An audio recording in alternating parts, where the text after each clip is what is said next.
Hi everyone, Aaron here for Zelbo Tech, and last week we had a bunch of different news as far as Apple Card, Apple's market valuation. We also expect iOS 17 betas this week, as well as iOS 16.6 betas.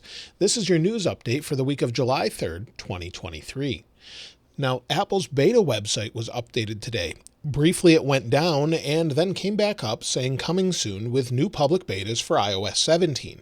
You can actually sign up for iOS 17 public beta right now and get ready for it. It's not currently available and there's no betas available right now. We'll talk about when to expect the public beta and beta 3 a little bit later in the video.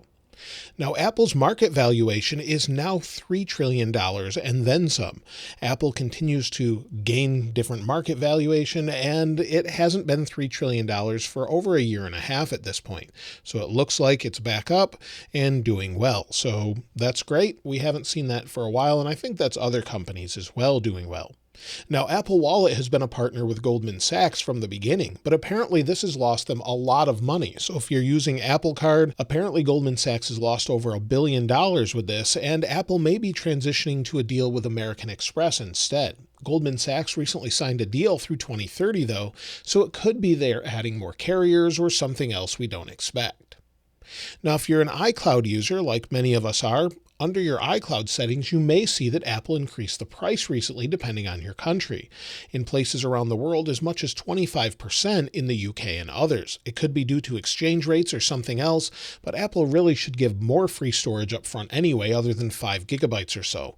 I would love to see maybe 50 gigabytes free and then you pay for additional tiers, but right now they've increased the price. Another iPhone has gone to auction, but this time it's the ultra rare 4 gigabyte model, fully sealed, and this is an original. Now, this is rare because it's the original smaller size, so most people opted for the 8 gigabyte model, and the current auction is at $14,641. Some expect it to bring up to $100,000 as it's super rare, but we'll have to wait and see. 13 days from now is when it actually ends, so if you want to check that out, I'll link it in the description below. Now, if you're wanting to buy a new iPhone, Apple's trade-in values have actually gone up. So maybe you're trading in an iPhone 12 or maybe an older iPhone XR. Some of the values have increased from as little as $5 up to $20 depending on the device. This is for iPhones, iPads, and Mac. So it's great to see them increase the actual trade-in and not just decrease them over time. Now, today's video is brought to you by CaseCoo, who's sponsored this video.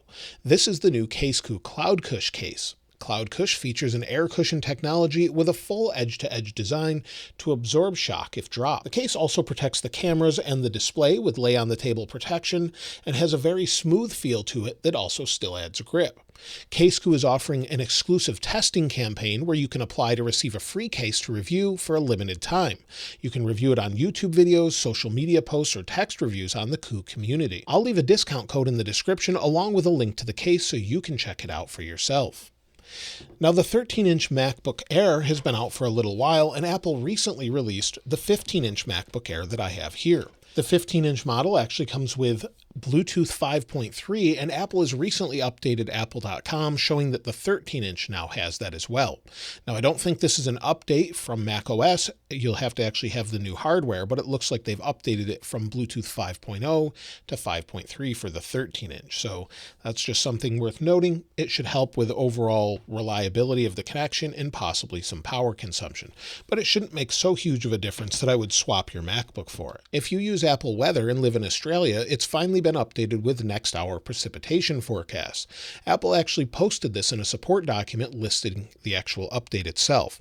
So you can see that here where they show the different features with different rain forecasts and more, and they actually added Australia as one of the places that it has. So if you're there, let me know if you're seeing those updates yourself. Apple is creating a new campus in North Carolina, and its first phase is said to be 900,000 square feet, with multiple buildings taking up that space.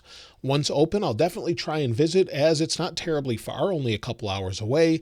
So if you're near that, I'd love to hear from you in the comments below. It's supposed to be in the Research Triangle in North Carolina. So we'll have to check that out once it's actually constructed.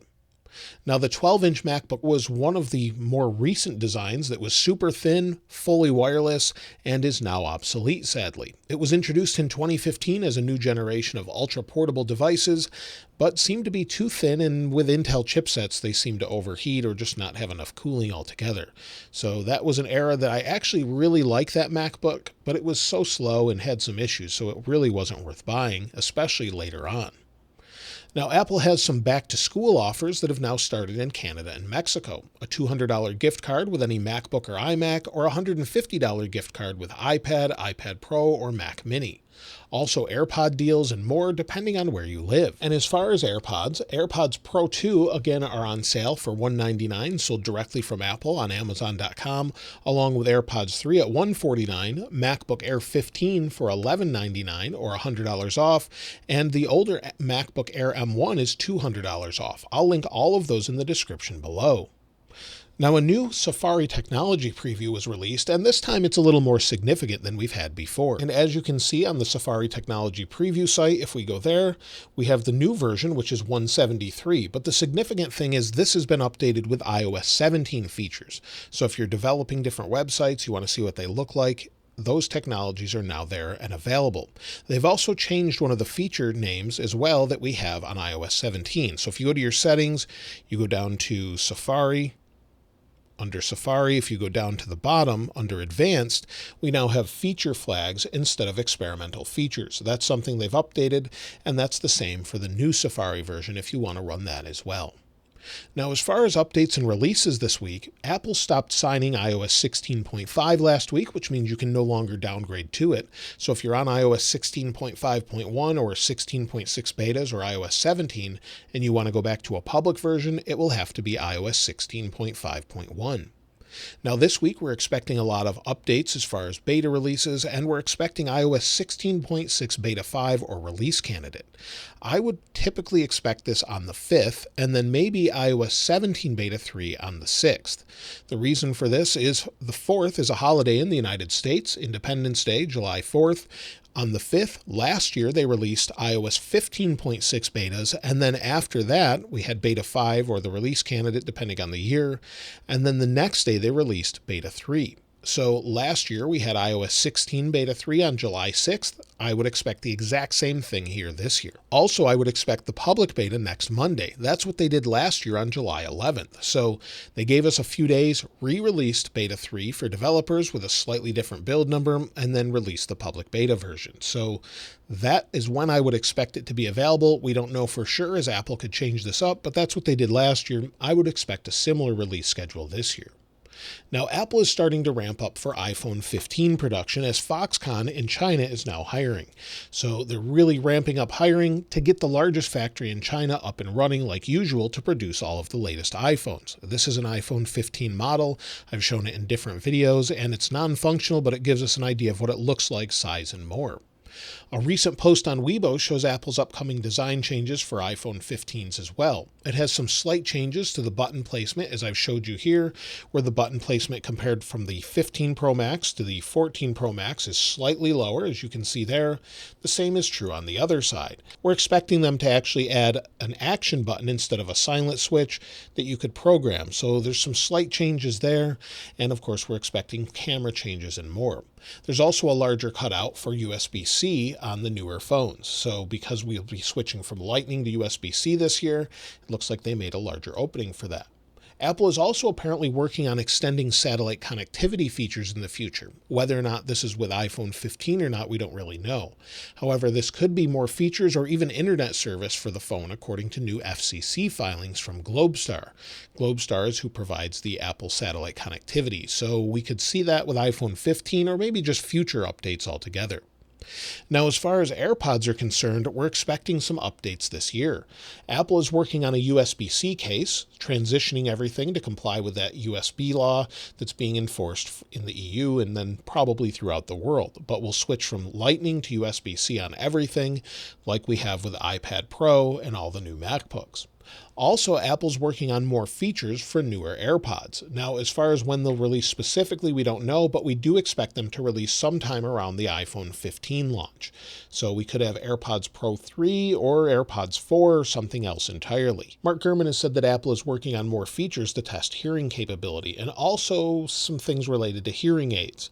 So the hearing test would maybe play some tones to help screen for possible hearing issues and sort of measure that throughout the day if need be. Also, new sensors such as body temperature or even heart rate may be measured in future AirPods. We've heard that before, maybe it wasn't ready, but Apple could have that ready now. Now, Apple's working on more displays. We thought we'd have a Pro Display XDR replacement already. We haven't seen that yet, but according to Mark Gurman, they're working on that. And also they're working on a new kind of display that can function as a home hub when the display is not being used for a Mac. The smart display would have a chipset from the iPhone like the Studio Display does, but also have more features that can use mic and speakers.